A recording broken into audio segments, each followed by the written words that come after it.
righty.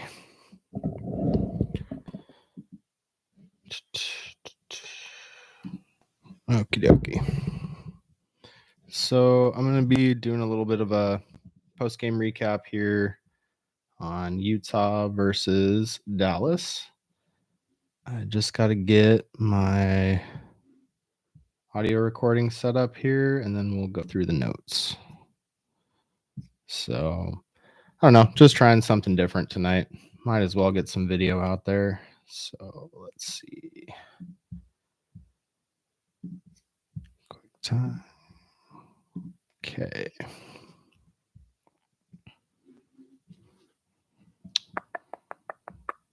And I just need to do one more thing with my notes. And then we'll hit record here and we'll get going. So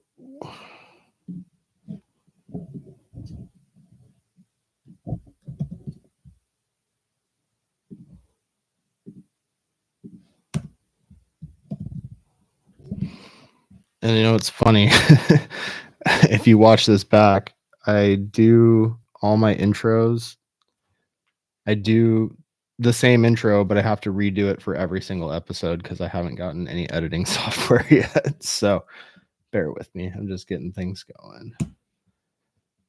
Alrighty.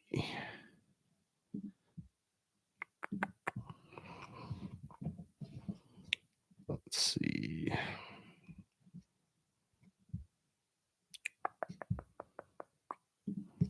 Okay, here we go.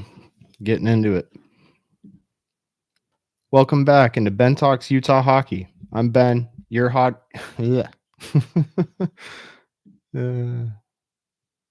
Sometimes if I fumble over my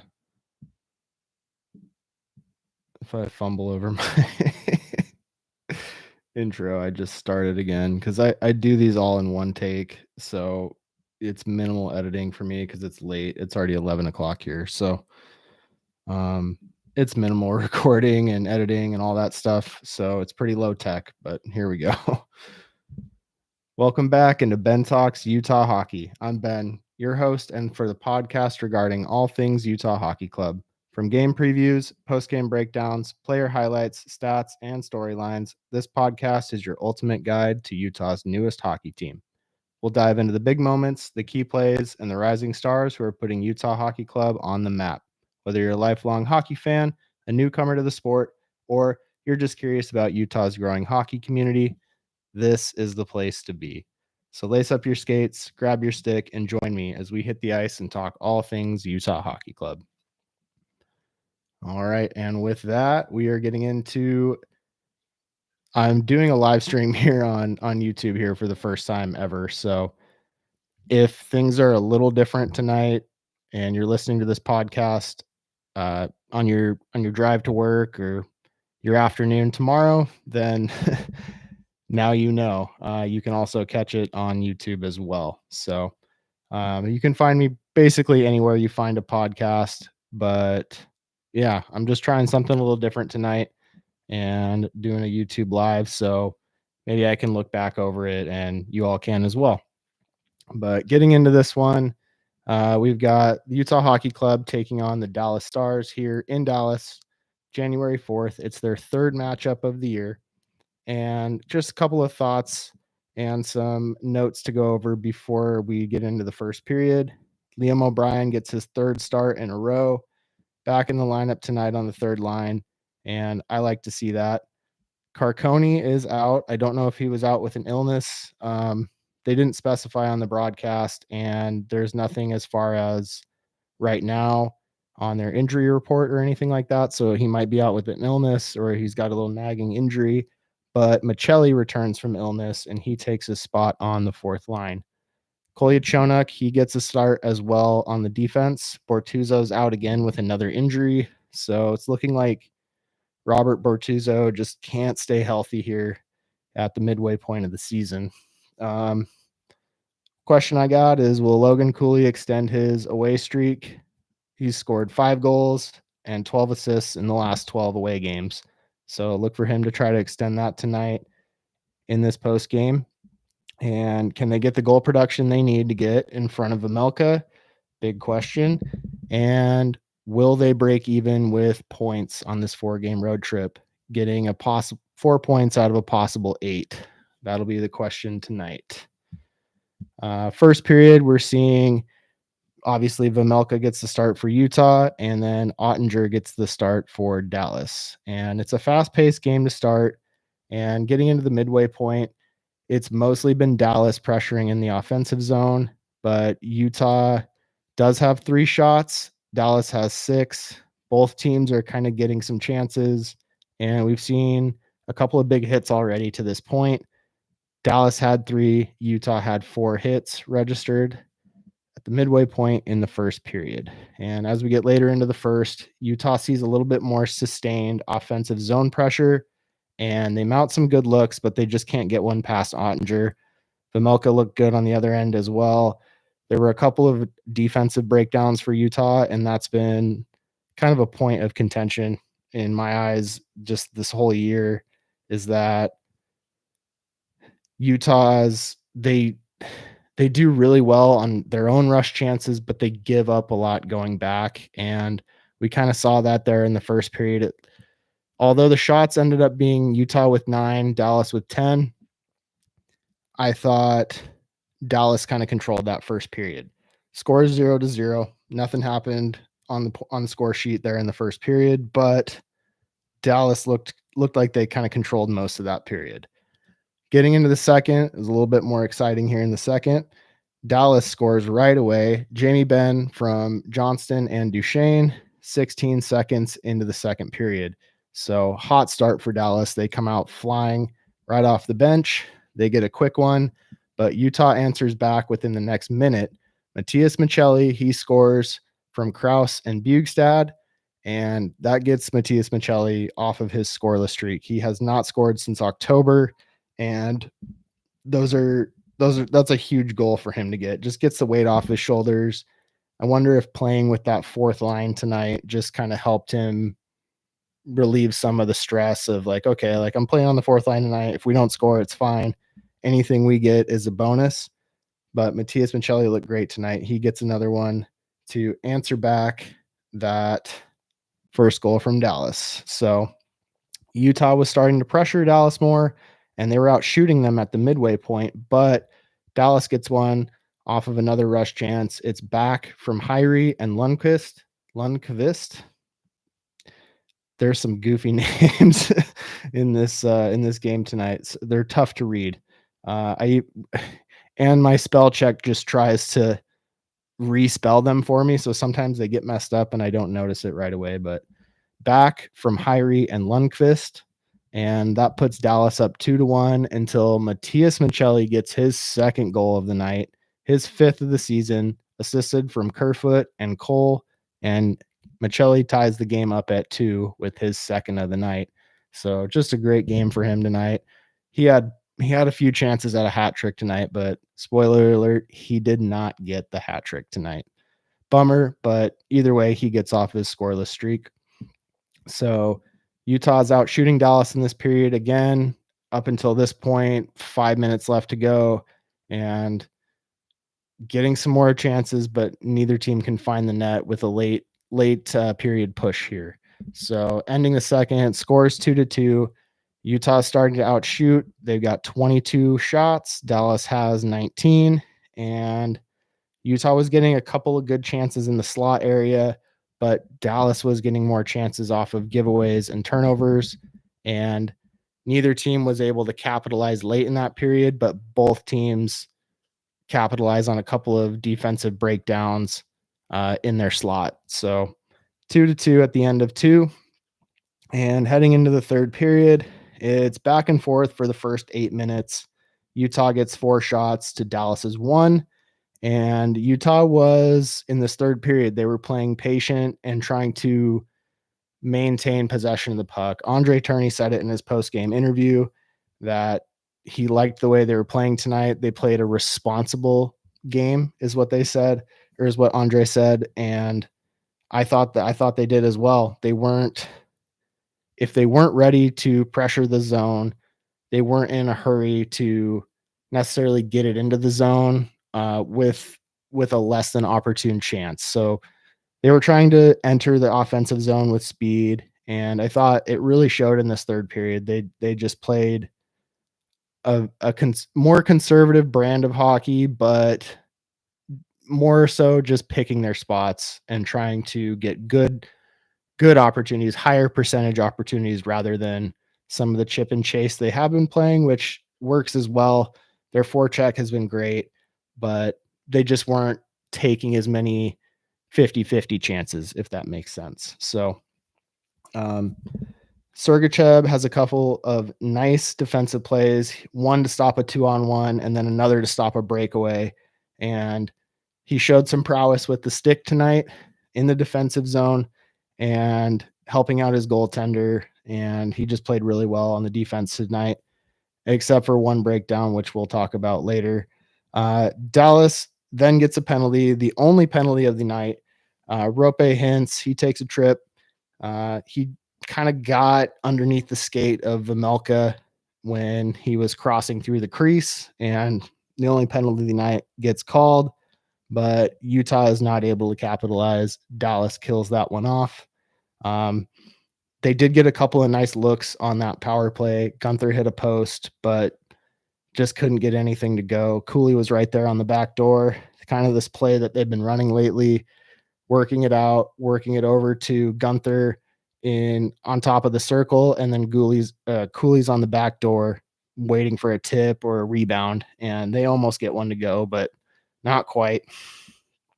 We're also seeing the Utah defensemen get involved in rush chances, kind of playing that aggressive style that we've seen in flashes this year. And I noticed Oli Mata tonight. He's been getting involved more offensively. I feel like coming into this season and since he got traded over here, he wasn't seen as like, oh, he's an offensive threat, but he's really good at trying to set up plays and look for tips in front of the net. He's not necessarily even trying to get shots on the net. He's trying to shoot to a guy's stick to get a tip in on the net, which it's an interesting way to play, but he's had a lot of success with it lately. We saw him get 2 assists in the previous game versus the Flames, and he almost gets another couple tonight. I mean, there were chances. So Oli Mata, he's looking good to this point of the season for Utah. And with about 4 minutes left to play in the game, shots are 32-22 in favor of Utah. So Utah's out shooting them by 10 here. And Dallas gets a nice odd man rush chance after one of Utah's sustained offensive zone pressures. They that was kind of the theme in the later stages of this game. Utah stays in the offensive zone. They get a couple shots, they get some pressure, and then Dallas gets a chance on the rush right after that. So it was kind of a game of that. Like Utah sustains, and then Dallas gets a quick chance, and then it's back out. Utah gets sustained pressure, Dallas gets another chance, and then it's back out.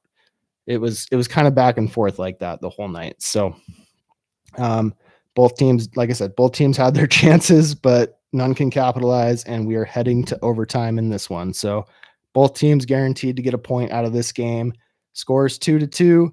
Shots end up being 33 for Utah, 24 for Dallas at the end of regulation. So heading into overtime, Stenlund gets sent out to take the draw. He wins it back to the defense in Sergachev and immediately skates off the ice. So gonna go. This overtime happened quick. It was a pretty exciting one, and Utah starts out with possession, and Keller gets a chance, but he fires it wide. Dallas then gets possession. They get a shot, and then it's turned back over. And after it's saved by Ottinger, it bounces back out of the zone, and Robertson then gets a breakaway for Dallas. Vamelka denies it. After that chance, Utah turns it around back into a 3-on-1 versus the Dallas defender. And Kraus from Michelli almost buries one. He was on the knee, sliding through. right on the back door, and he just can't get it to go. Ottinger had a great night tonight. He stuffed him, and then finally Sergachev gets caught out on a long change, and that's tough when you're playing 3-on-3 and your bench is on the opposite side of the red line. You can get caught out there on changes, and the name of the game in overtime is to maintain possession of the puck and kind of look for that grade A opportunity. So Sergachev, he gets caught out there over a minute, and Dallas buries one. Harley scores from Duchesne on the short side of Vamelka off of a rush chance. They were all kind of crashing the net, and Harley just kind of maintained possession for just a second and snapped one home right underneath Vamelka's blocker. So, or right underneath his glove, excuse me. He is a right-handed catch goalie, and right underneath his glove. So, unfortunate loss tonight for Utah. Dallas wins the game 3-2 in overtime. Utah falls to 17, 15, and 7. They do get the single point to bring them to 41 total in the standings. Dallas, they climb to 24, 13, and 1, adding to their total in the standings with 49 points. And they're tied for second in the Central Division with Colorado. So, not a great loss. You would like to see Utah put that away with the offensive chances they had tonight, but Ottinger just bested them, and he had a great game. A couple of players for Utah, Matthias Michelli, he had a nice one tonight. 2 goals. Like I said, his first since October, and he gets a multi-point game to break his scoreless streak, much like Krause did last 2 nights ago in Calgary. So he also had a 2-point game, and just good to see that. Maybe build some confidence for Michelli. He's still a young player, and I talked about him in the last episode, and when he was sitting out with his illness, and I was saying, okay, maybe it's good for him to just sit out for a game, maybe even another game. Maybe he sits for a couple of games and he gets scratched. But Carcone tonight, he's not in the lineup, so Matthias Michelli gets back in, and I don't know if they're going to kind of rotate that fourth line or not, but we did see Michelli play with the original third line that he had been playing on up to this point with Krause and Bugstad, and he kind of split time with O'Brien. He was playing on the third line, and then he was playing shifts on the fourth. So just kind of interesting. We'll see what Andre Tourney does in these next couple matchups, but just one thing to keep an eye on, that third and fourth line, some bodies getting moved around there. Karel Vamelka, he played solid again tonight, gave his team a chance. And on the flip side, Ottinger played great for Dallas. He stopped 31 of 33 in regulation, well above a 900 save percentage. So good night for both goaltenders, I thought. Like I've said in other episodes, and maybe I sound like a broken record, but you got to at least score. It seems like you just got to at least score 3 goals a night to win. And Dallas gets that done tonight, albeit in overtime, but they get it done. Utah does get that point, which, like I said, that's huge. I mean, it at least keeps them relevant. So, but I do think Utah needs to, if they want to make the playoffs, that's a game that they got to put away in regulation. They can't let it go to overtime.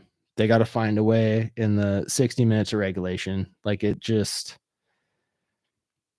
if they want to sneak into the playoffs, get that wild card spot, that's one they got to have. Like, ideally, yeah, 1 point's better than none. But, and I thought Utah played well. They maintained possession of the puck. They played disciplined hockey. And one huge solid of the night is they didn't take a single penalty, which is a huge bright spot. That we just don't ever see that from Utah. They're always seeming to be penalized here in every single game, more than once. So the last couple games they've done well with penalties, not taking any bad ones. Minus Clayton Keller's one bad one, uh, versus the Flames, but not taking bad penalties. Dallas only had the one. Utah did not capitalize, but nonetheless, it was a pretty clean and physical game tonight. Lots of hits on both sides. Um,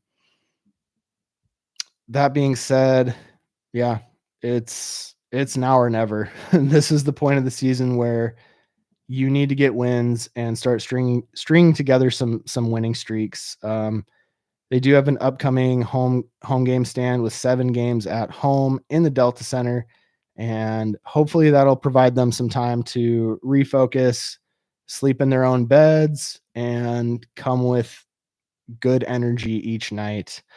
They do have a back-to-back coming up. It's their second and third games of the homestand. The first game they do play is against the defending Stanley Cup champions in the Florida Panthers. And then the next two are on back-to-back nights when they see the Sharks and the New York Islanders. So hoping to get some revenge against the Sharks and get some points here at home. I think there are some winnable games coming up if they play like they played tonight and in the last game versus Calgary.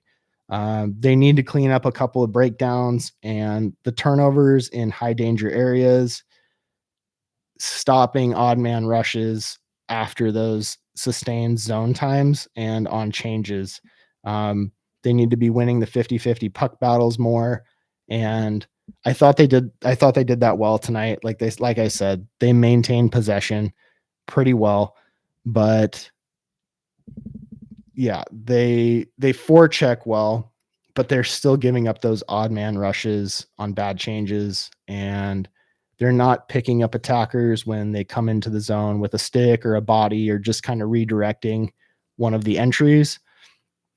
I thought they could have done a little bit better job of that tonight, and I cannot emphasize this enough, but the homestand coming up is going to be probably the most pivotal moment of the season and will kind of give us a read on whether or not they're going to make a push for that wild card spot. This season, I know I'm not sure if this is the season it's going to happen that they make the playoffs. But hell, I'd love to see him do it. Um, I'd love to be proven wrong, but we'll see. We'll see if they can build on this momentum going into the next 7 games and just kind of figure out where Utah's at in this season. They've got a significant gap starting to build between them and the teams above them. Um, the Blues do get 1 point on Utah. They're at 42, and Utah's at that 41. And then the next closest is Dallas and Colorado, sitting up there with 49. So the lead is starting to build for those teams on the top and starting to separate. So all these games coming up here at home, their home record hasn't been great this year. I think they're 5-5, 7-5, 5-7-4, 5-7-4 at home. I want to remember that stat right. I read that earlier tonight. But 5-7-4 at home. They haven't played that many home games this year, so I'm kind of surprised they get as long of a homestand as they do. It'll be their longest of the season, and it's kind of at that turning point for them. They really need to get it done here at home if they want to maintain relevancy in the playoff conversation. So we'll see. But that will probably about wrap it up here for the evening. I might hang out here on YouTube, just see if anybody checks in or finds the stream or not. I did post on X that I'd be doing it, but maybe we'll see if anything happens. But for now, it is getting late, so I am going to sign off here on the podcast side of things. So this is Ben Talks Utah Hockey. We'll see you on the next one, post game and pregame. All right. Well, that was fun. I'm wiped, though. Definitely wiped out. and bummed about that loss. So, but yeah, for a first live stream, I mean, hey, what the heck, right? Just figured I'd do something different. And if you're watching this post everything, this all behind me is going to change. There's really not a whole lot going on, but this all behind me is probably going to change a little bit. And yeah, I don't know if I'm going to upgrade the camera or not. We'll see if I want to start doing a little bit more video stuff, but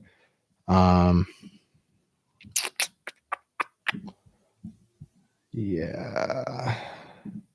God, I got so many tabs open. I need to figure it out. Too many tabs open, but also I would like to just extend the invite to leave a comment, ask a question, anything you got, you can throw it my way. I'm more than willing to answer and just kind of go over hockey. If it's a Utah question, a hockey question, whatever it is, I'm here. Engage with the show and let me know how you feel.